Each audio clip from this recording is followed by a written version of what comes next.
Hello, in front of me I've got GPS navigation XGODY 718 Bluetooth. In this video I'll show you how to find and manage map settings.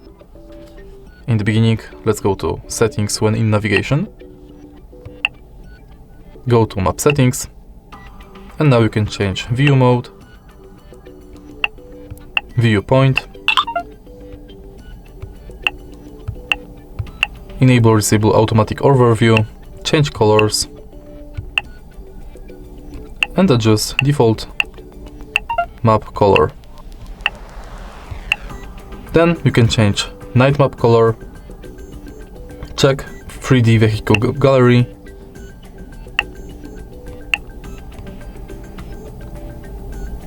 enable disable landmarks, buildings, 3D terrain, track logs, and place markers. And that's it. If you find this video helpful, please leave a like, comment and subscribe.